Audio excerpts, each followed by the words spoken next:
So not everyone who's trans is trans like within the binary. So some people might identify as like female to male, a trans man. Some people might just identify as trans, so not with the gender they were assigned at birth. Some people might identify as transmasculine. Some people might identify as trans non-binary. There's no set way to be trans.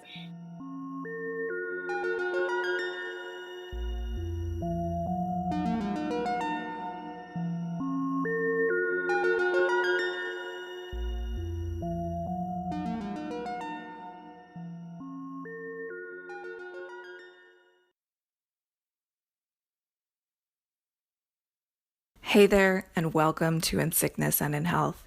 My name is Cara. I'm not a doctor or a medical professional. I'm just a person and a patient who really wants to talk about this stuff more. This episode is part 1 of UterX, a multimedia project produced in collaboration with Ask Me About My Uterus for the 2016 Stanford Medicine X ePatient Storyteller Track. In these UterX episodes, I'll be talking to In Sickness and in Health junior and senior uterus correspondents Charlie Blotner and Abby M. Norman. We'll be talking about broadening the conversation around gynecological healthcare to include more than just lady problems. If you're new to In Sickness and in Health, welcome. This is a podcast where I talk to people about their relationships with their bodies and issues at the intersections with chronic illness, disability, healthcare, and mortality. I usually make the following disclaimer at the beginning of every episode. Nothing said on this show should ever be considered medical advice. If you're experiencing a medical issue, please seek qualified medical help. I know the system sucks, but I wish you a lot of luck. Every patient is different, even within disease groups, so none of my guests should ever be regarded as official representatives or spokespersons for their conditions. Please respect their very personal choices, and unless they ask for it, please don't make suggestions about treatments or lifestyle changes. Unsolicited medical advice is never not annoying. While that disclaimer doesn't apply directly to what we're talking about in the UterX episodes, much of the same can be said about gender. Like Charlie was talking about in the clip at the top of the show, everyone's experience of their gender is different, and there is no quote-unquote right way to be who you are. In this episode, Charlie and I discuss issues related to accessing gynecological healthcare for transmasculine individuals. We talk about coverage exclusions for transition-related care, gynecological cancer rates, and the exclusionary nature of the gendered language surrounding reproductive health issues. If you're interested in hearing more about accessing healthcare as a transmasculine person with chronic health issues, you can go back and listen to episode 27 of In Sickness and in Health. Among other things, I talked to S. Lee Thompson about the hurdles to diagnosis he's faced as a trans person with complex health issues and healthcare insecurity. In addition to being an ePatient delegate on the Storyteller Track and junior uterus correspondent for In Sickness and in Health, Charlie is a 2016 MedX Student Advisor, co-moderator of the Brain Tumor social media Twitter chats, and a Cure Forward Precision Medicine team member. You can find resources and more from us in the show notes and on the project page at insicknesspod.com/UterX. That's UTERX. Follow In Sickness and in Health on social media at InSicknessPod, and you can keep up with the podcast by subscribing to us on iTunes, Stitcher, SoundCloud, or wherever you get your podcasts. If you like the show, please take a moment to rate and review the podcast on iTunes because it helps other people find us. We recorded this conversation over Skype back in July when it was still too hot to record without the air conditioner on, so I do apologize about the audio quality on this. There's also a few things that we talked about that didn't make it into the episode, and so many more things that we didn't get a chance to talk about at all. So when we got the chance to meet up in Palo Alto right before the official start of MedX 2016, we wanted to record a little bit more about that. So you had this very interesting experience of listening back to yourself while you were transcribing, and I want you to talk a little bit about that and what it was like to hear yourself. Yeah. So while I was transcribing the podcast, as I was going through, and listening to what we were saying, I realized that I had completely, pretty much erased the not just trans women or the trans feminine community, but everything related to women and femininity in my language and when describing the trans community. And part of me wonders if that's intentional, kind of separating myself from femininity as a part of my kind of identity, and as a part of my transmasculine identity. And a part of me also predominantly, when I kind of sat with that and thought about it further, was really horrified at just kind of how easy and how common it is, and by it I mean the erasure of trans women, and how I didn't even realize it at the time, and how I went on and on for we probably talked for an hour or so in total. It was 2 hours. 2 hours.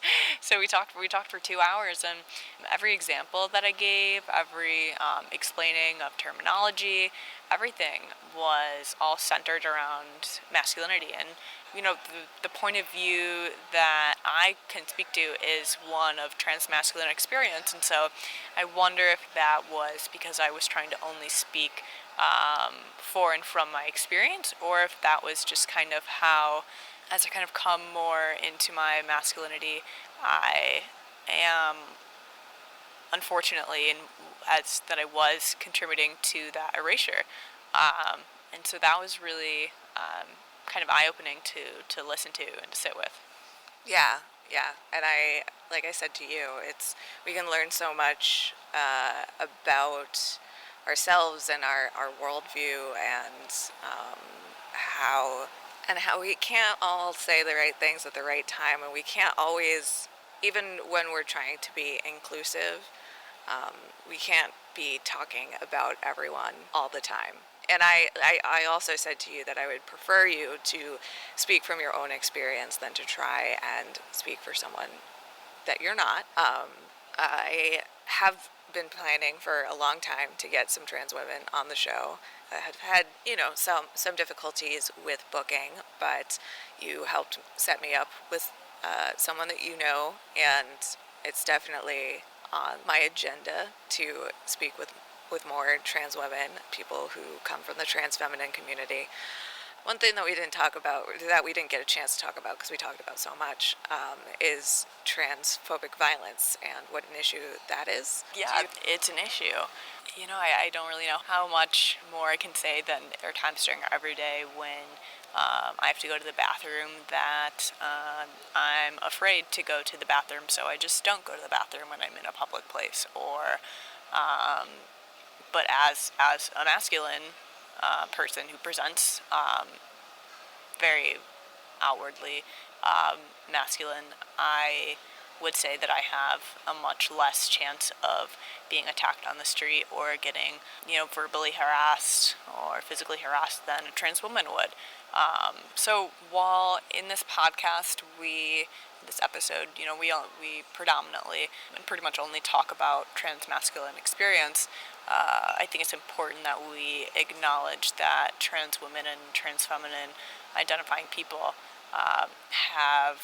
in my opinion, have it a lot more difficult than transmasculine, trans male identifying people, because it's a lot easier for transmasculine people to blend in public.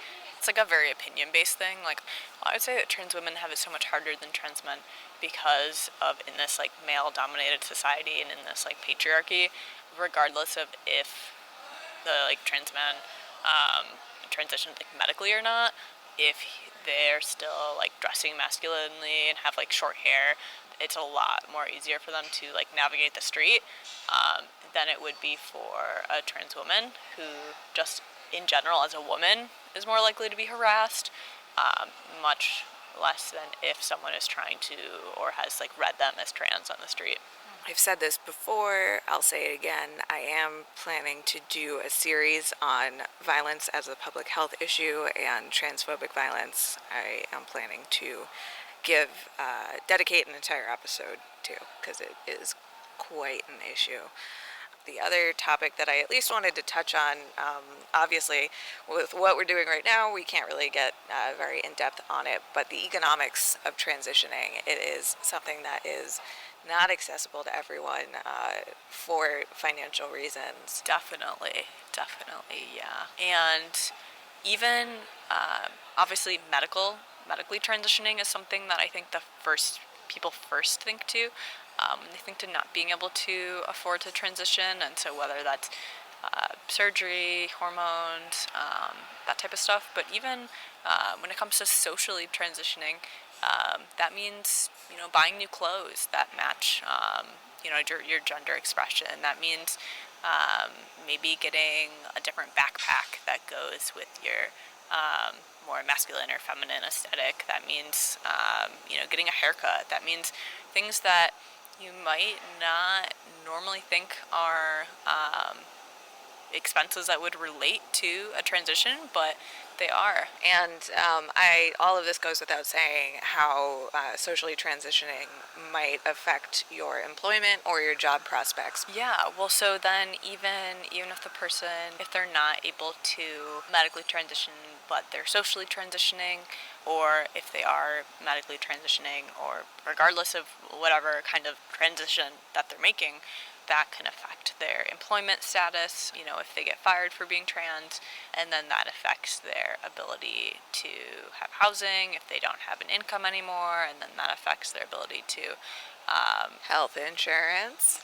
Health insurance, yeah, and food, place to sleep. Yeah, transitioning affects every single part of your life, whether you realize it, that it does directly or not. So it's not just medical, it's also financial, and it's not just financial, it's also housing, and it's not just housing, it's also food, and it's not just food, it's also your job, and it's not just your job, it's also your family, and it's everything gets impacted. So Charlie, where can people find you? They can find me on Twitter at CBLOTNER_. We hope you enjoy this episode. Something that I was thinking about when I was looking at the photos too is that, obviously people are choosing to share the types of photos that they're sharing, but some people are, looking at the camera straight on, some people have their backs turned, some people are covering up certain parts of their bodies. And so when I saw that, I kind of started to think about the different, gender-affirming surgeries and who has access to those and who doesn't. I started to think about that. They're still predominantly not covered by insurance companies, these surgeries, and providers still aren't really categorically required to cover transition-related care. So that includes hormones, mental health services, and especially not gender-affirming surgeries. Yeah. And a lot of people think that the Affordable Care Act made that illegal, which it's like a gray area, not totally true. Based on the Affordable Care Act, healthcare providers cannot deny trans people appropriate preventative care, but providers are not required to cover the transition-related stuff, which includes hormone therapy, mental health services, and gender-affirming surgeries, which is just bananas. I mean, the whole mental health care thing and getting covered or not covered by insurance is a whole separate can of worms. But the fact that mental health services for trans people are not part of preventative care is ridiculous, because there is so much social I said I wasn't going to swear, but bullshit that everyone needs mental health care services, and, dealing with transition either before, during, or after, there's a lot of mental health stuff. There's very new research, because obviously this is a subject that hasn't gotten a lot of funding or attention previously, but newer research is showing that trans kids that have their gender affirmed from a young age have the same or similar mental health outcomes as cisgendered kids. Right. But because so many trans people have to deal with transphobia and transphobic violence and, just all sorts of stuff throughout their lifetime. And a lot of that is internalized, and that can cause a lot of serious mental health issues, including a suicide rate that I think is 4 times higher than the general population. That might be an incorrect statistic. Right. I really dropped the ball on the statistics here, which, if you're a regular listener to the show, I'm sure is no surprise. I never get the numbers right. But according to a report from the Williams Institute and the American Foundation for Suicide Prevention about the findings of the National Transgender Discrimination Survey, 41% of trans or gender nonconforming respondents have attempted suicide. Compare that with 4.6% of the overall population who self-reported a suicide attempt. According to the survey, trans men are the most impacted, with 46% reporting an attempt in their lifetime. Trans women reported a rate of about 42%. These rates also vary by race and ethnicity. More than half of all American Indian and Alaskan Native respondents have attempted to take their own lives, with Black and Latinx trans communities close behind at 45% and 44% respectively. Asian, Pacific Islander, and white respondents, who had the lowest rates, self-reported suicide attempts at a rate that was still almost 9 times the national average. You can find a link to this report called Suicide Attempts Among Transgender and Gender Nonconforming Adults in the show notes, and on that show page at insicknesspod.com/UterX. If you're currently in crisis or know someone who is, please contact the Trans Lifeline at 877-565-8860 or the National Suicide Prevention Lifeline at 800-273-8255. And so think about it. If your kid's trans or if you're trans, you have essentially, 1 in 2 chance, of attempting suicide in your lifetime. I don't like those odds, not for me. Not for those anyone. are not good odds. So if healthcare, if getting access to healthcare can do something to change that, then. Yeah. Well, last March, March 2015, a trans man in Minnesota won a victory in federal courts that determined that healthcare providers and hospitals accepting federal Medicare and Medicaid funds are subject to the Affordable Care Act's prohibition of discrimination based on sex, which extends to trans individuals. So that actually sets a really important precedent. Unfortunately, a lot of states actually still do currently enforce coverage exclusions in Medicaid and Medicare for trans-related care. But in September, the federal government actually proposed rules, which have not yet been implemented, that would also ban such exclusions in nearly all plans nationwide. Now, given how the Affordable Care Act saga has played out, the federal government can certainly propose something and then have it turn out quite different. We also have to think about, navigating health insurance in the context of if a trans person has their gender marker changed or not, because that kind of creates a whole other whirlwind. So if someone was assigned female at birth and so they had the gender marker F on their license and they had it legally changed to the marker M for male, then that person is no longer eligible to have their gynecological care covered by their insurance. And the reason being, on paper, an insurance company would reject the claim that a cisgender male would need gynecological care, but trans men do. Right, yeah. Well, again, thanks to the Affordable Care Act, this kind of like a double-edged sword because this links in with the kind of gendered wording regarding gynecological care and it being a quote-unquote women's issue, that under the Affordable Care Act, all insurance plans must cover a quote-unquote well woman visit, which is your yearly gynecological exam. And I have issues with that term for a number of reasons. Like, even I, as a cisgender woman, am not a well woman under any circumstances. And, those those visits don't extend to trans women either. Right. So yeah, that's a whole mess. And that's just based on semantics alone, Right. and based on, insurance companies will use any excuse to deny care. Yeah. So, receiving gynecological care for a lot of transmasculine people can be something that's really emotionally fraught, right? Yeah, and so a lot of times, if you think about, if you picture like the typical waiting room for like a gynecological care center, you would probably picture like cis women, filling up the waiting room, right? And so as a transmasculine person, even just going there, even just walking in the waiting room, is a super daunting task because you're surrounded by all of these women who turn to you and see you there and they think, well, why are you here? Like, you must be in the wrong place, or you're here with your partner, or for your mom or sister, or what.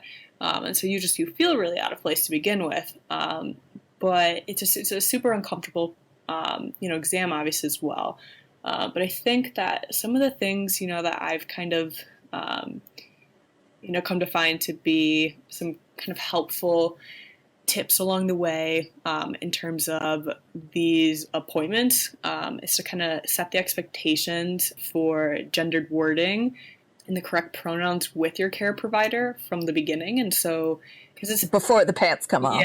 Yeah, before the pants come off, because it's not going to be a great appointment for you regardless. But if you can kind of feel there's anything that's going to make you feel a little bit better, it's at least being addressed the correct way. And then just kind of being asked to verbally walk through the procedure before it happens so you know what to expect. That way it's not like, oh my God, what's happening? It's just this huge panic. Because which, to be honest, like, regardless of how you identify, like, that would be nice for gynecologists to do before a pelvic exam for anyone before they stick their hand up there. Exactly, yeah. And, bringing along a support person, which is great for any doctor's appointment. They can act as like a backup if you need someone to help with the pronouns, or just to be there with you to help kind of debrief on what just happened afterwards, because you might feel like you're in an extra state of vulnerability. But one of the big things about, these appointments is really just going. And that's a really big thing within the transmasculine community, is just making these appointments. But once people start taking testosterone, they have an increased risk of endometrial hyperplasia. So then, thus from that, endometrial cancer, and then as well as ovarian cancer too. And so it's typically recommended within the first 5 years or so of someone starting to take testosterone that they go and they have a hysterectomy or an oophorectomy, the two of them. Which is, hysterectomy is removing the uterus, oophorectomy removing the ovaries. Sometimes it's just one or the other. Sometimes it's both. There's a lot of different kinds of hysterectomies that you can get. Got the medical dictionary here. And so, although ovarian cancer only accounts for about 4% of all diagnosed cancers in people who are assigned female at birth, it's actually the fourth leading cause of cancer-related death for people with ovaries. But if it's caught early, then the 5-year survival rate for ovarian cancer is over 90%, so it's a great survival rate. But 75% of ovarian cancer diagnoses for transmasculine people are made in advanced stages when the survival rate is really low. And so, just going in and having that appointment is huge. Yeah, in episode 27, I talked to Lee about his experience as a trans person in the healthcare system. And he talked kind of at length about why a lot of trans individuals actually wind up trying to avoid medical care altogether, which can definitely set you up for not having those preventative screenings that can catch things before they become a really big problem. Gynecological care is kind of a uniquely uncomfortable and fraught specialty So it's kind of like even worse in those circumstances. Definitely. Yeah. But there are a lot of things from, the healthcare provider end that providers can do to make the appointment a lot better. From the start, it's always nice when there are LGBT people who are working at the doctor's office, and obviously that's not something that's always visible for a patient to know or to see. But that really reduces the anxiety then of seeing the doctor who, you don't know if they might be homophobic or transphobic, because you already know that they're accepting. So that's just kind of one anxiety level to be gone already. But another thing is kind of just knowing that, trans people don't always use the same language to describe our body parts that other people might. And so kind of asking, well, what language do you want me to use, or how do you want me to talk about these different things? Definitely respecting names and pronouns, but also making a point to make sure the staff is educated about the LGBT community. And so making sure that there are educational seminars available for the office staff to be able to learn more about gynecological care for transmasculine people. And something that, I haven't been able to find very much about, but, having a radiology department contact that does both pre-top surgery mammograms and post-top surgery mammograms, that's always kind of nice to be able to have a referral, so trans people know that there's a center for them to go to for that. Right, because you don't need to have breast cancer, which is a total bummer. Very true. Planned Parenthood actually is the single largest provider of trans healthcare in the United States. Not every location offers trans services, but you can go online and see which locations do. And I obviously have not utilized those services, but I have heard from others that it's actually, one of the best healthcare experiences that they've had as a trans person. As a cis woman, Planned Parenthood has also been some of the best healthcare experiences that I've experienced. So even, if you live in an area where you can't necessarily find a doctor or a gynecologist who is trans friendly, or at least not transphobic and trans hostile. Trans hostile, so true. Yeah. Planned Parenthood can, but not always, be a good place to start as far as trying to find a provider who is more sensitive to these issues. Definitely. And I think the fact that they show and they list online which offices have what services available is really nice, so that, we as patients can go and look and see. And for those of us who might be a little bit more shy, or just less likely to go in person or to call and ask about certain services, it's really nice that they have it all listed out and ready to go. Yeah, and you can request appointments online too, which is great, because I'm one of those people who has so much anxiety about making phone calls.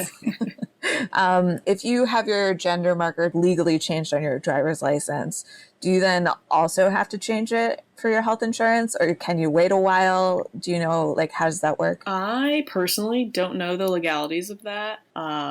So I would not be the person to ask about that. I would go look on Lambda Legal's website. Yeah. So what's interesting with out here in Arizona, I know someone who he went to the DMV to have his license updated, and he's been taking testosterone for a while, and his facial features have changed. He's read as male, but he has chosen to not change his gender marker for health insurance purposes. But they changed his gender marker on his license to male because they read him as male, even though he checked off the female box. And so then, because of that, now he has to deal with a bunch of, signing up for the draft and all sorts of other issues. Oh, no. And so, God. Yeah, and with the I didn't even think about that. That's horrifying. Yeah, well, and with all the trans military stuff that's just been passed, I was reading the latest update on that, and if you were assigned female at birth but transitioned to male, you are not required to sign up for the draft. But if you were assigned male at birth and transitioned to female, you still do have to sign up for the draft. So Interesting. Interesting indeed. Interesting indeed. I'll leave it at that. Now, on a state-to-state basis, I don't know if this, like, are you able to legally change your gender in every state on your driver's license, or is that still that question? Like, because I feel like it's still a state-to-state sort of thing. Well, I know that birth certificate varies state to state. So that's not something that I really looked into a whole lot, because I know that I'm not going to change my gender marker. So I know there are a couple states where you cannot change. Right. They will not let you. I think one might be Ohio, and then a couple other in the South. But most of the other ones, you have to have a letter from a surgeon, after, if you've had top surgery or something like that. You have a letter that says this person has had a irreversible gender changing procedure. Right. Interesting. And I think Oregon is the only one where you can actually change your gender to non-binary. Yeah, I saw that recently. Which is a very new. Yeah. So not everyone who's trans is trans within the binary. So some people might identify as female to male, a trans man. Some people might just identify as trans, so not with the gender they were assigned at birth. Some people might identify as transmasculine. Some people might identify as trans non-binary. There's a variety. There's no set way to be trans. Right. And not everyone who is trans wants to get surgery or take hormones, right? Yeah. Also don't have the language for being trans, or what trans even means, until later in life, or they don't have the safety to come out as trans. And so there's a whole variety of reasons, around that, where they don't have access to the health resources to medically transition. Some people just socially transition. Some people medically and socially transition. Some people might have surgery and not take hormones. Some people might take hormones and not have surgery. And there are a variety of different ways to take hormones too. And so I would guess the most common type of hormone would be through intramuscular injection. But there's also androgel, which is a cream gel form you would rub on. There's also Testapel, which is these little pellets that are implanted under your skin and last for 3 or 4 months.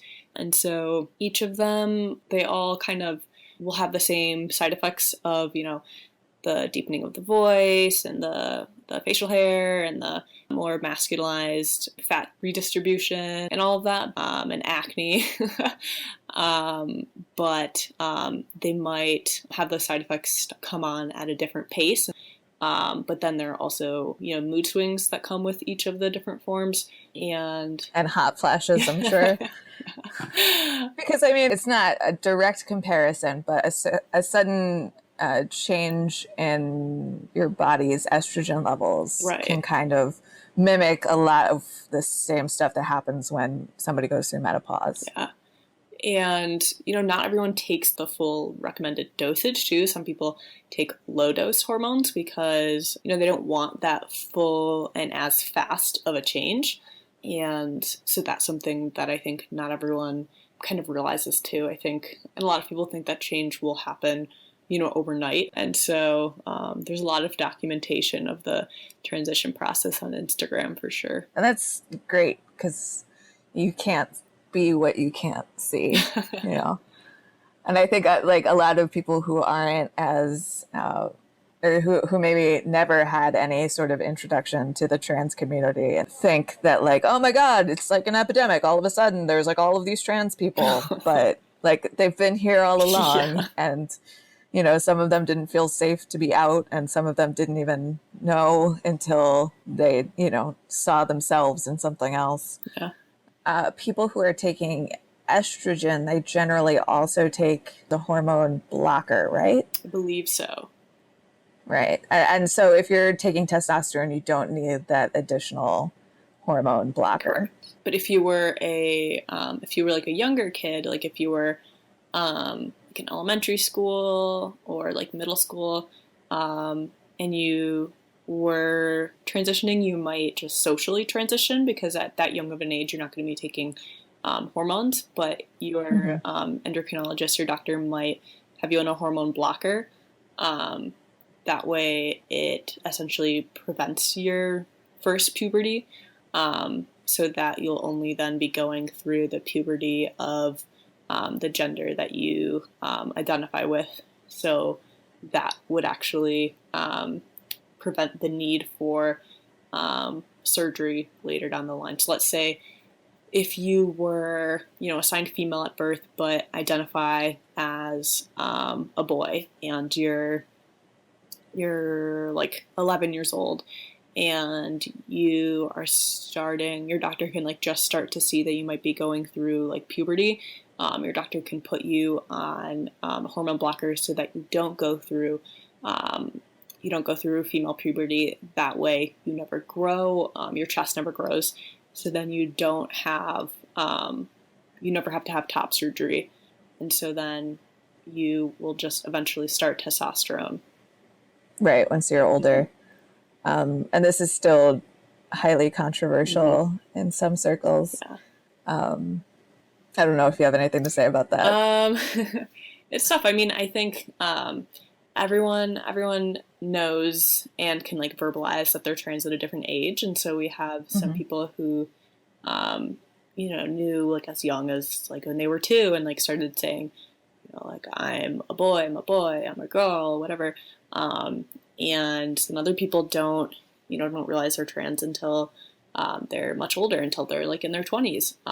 And everyone, realizes at a different age. And so I don't think we can really stick to just one narrative and just one way of looking at things, because every person is so different.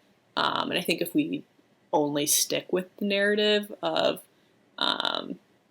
only people who are like real trans people knew when they were little, I think that's really dangerous to other people. But I also think when people say, well, these kids are they're too young to know, if you think about it, like when you were like 7 years old, I think like you knew if you were like a boy or a girl, if you were saying that you weren't, and like otherwise, like you knew what you were saying. But everyone is different, and so everyone knows themselves in a different way. So like, who am I to say that someone isn't telling the truth? Right, or that they can't possibly know. That's a great answer. The point that you made about having more than just a single trans narrative is so important, because the dominant narrative, at least at this point in time, is so much about being trapped in the wrong body. And I know several trans people who don't feel that way. Right. And have never felt that way. And I know several trans people who do. And like, I've gotten to see different trans narratives in my own life and how variable they can be. And it's, when I put it in this perspective, it just seems so absurd that there would be one narrative about it, or anything in general. Like we always want to simplify things and make things like, this is what the deal with this thing is. Definitely. People come out at any age, and people come out when they feel safe enough to do so and when they have time to do so. And so we really, we can't trust one narrative. We have to believe people when they tell us. I think if we had more healthcare providers who were a little bit more educated on LGBT healthcare in general, then it wouldn't be, I think going to the doctor wouldn't be as much of an anxiety. I mean, it still would be an anxiety, but we would be able to go with the knowledge that this provider already knows that I'm worried about these different things, and they understand that even me just coming here is a really big deal, and they understand my community. They're going to respect me for my name and my pronouns, and I don't have to worry about going here and being humiliated. I can go and be just like any other patient and any other person. And I think as much as the appointment is going to be uncomfortable. The human interaction side of it is what can neutralize it as much as possible. Yeah. I would also like to see trans people included more in medical research of menstrual disorders. We just have not even begun to crack the surface on that. So I just hope that uterus-related things get a whole lot more funding and attention in the years to come than they do currently. You and Abby can tackle that in your next podcast. Yeah, we're working on it, you know. I would also like to see, and I'm sure this will happen, these things take time, but better language just for talking about uterus havers or people who used to have a uterus and don't anymore. Because part of the reason that we do talk about it in such a gendered way and as a women's health issue is that it's very cumbersome to say it is a people who have estrogen and progesterone and maybe they used to have a uterus, but maybe they don't, but they did. And I mean, should we even be talking about this stuff generally? Is the lack of generalized terminology maybe a blessing in disguise because it kind of forces us to break down groups?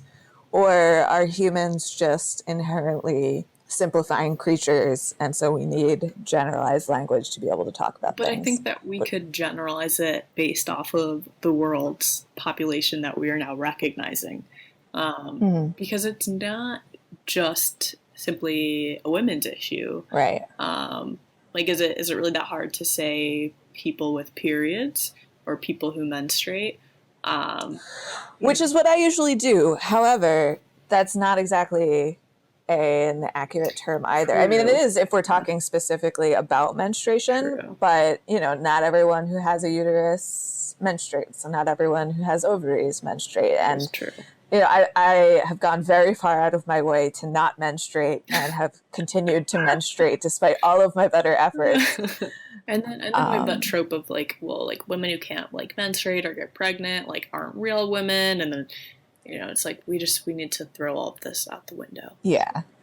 I mean, basically everything that everything we've accomplished so far is light it on fire. Let's start over. Always. Yeah, because I do see a lot of the terminology around reproductive health. I mean, I kind of defaulted to just like reproductive health, and speaking about these things as reproductive health issues, because so much of the language that we use to talk about these issues does alienate so many groups. People who have fertility issues, people who don't necessarily identify as women, people who, you know, have menstrual disorders. A lot of it is really just not helpful and leaves me wondering, like, so who is being included in this? Because, is everyone included? You know, like, I feel like I know so many people with menstrual disorders or fertility issues or, you know, gender identity stuff that like are alienated by this stuff that it to me feels like we're talking about this magical group of humans that like menstruate as they're supposed to and, you know, identify in a very specific way and can get pregnant as soon as they want to. And a lot of our current language is failing so many of us. Thank you for listening to this episode of In Sickness and in Health.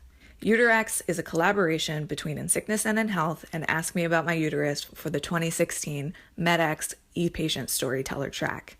There's still more to come, including my episode with Abby Norman about some of the controversies surrounding inclusive gynecological healthcare for trans and gender nonconforming individuals. We'll be talking about the future piece that she's writing about it for this project that will be up on Ask Me About My Uterus. Check out the UterX project online at insicknesspod.com/UterX. There you can find resources, including a glossary of terms and links to learn more about some of the stuff that we talked about in this episode. You can follow the podcast on social media at insicknesspod, and on Twitter you can find Charlie at @CBlotner_, and find Abby at Abby M. Norman, and find Ask Me About My Uterus at Menstrual Maven. UterX was executive produced, directed, edited, and hosted by Cara O'Regan. That's me. Charlie Blotner and Abby M. Norman are associate producers. Charlie Blotner was our editorial advisor, and Abby M. Norman is our feature writer. UterX was researched by Cara O'Regan, Charlie Blotner, and Abby M. Norman. Charlie transcribed this interview, and the transcript is available on the episode page. Special thanks to Stanford Medicine X and Mark Freeman. Our music is by Vincent Tobolka. And don't forget to be excellent to yourselves and each other.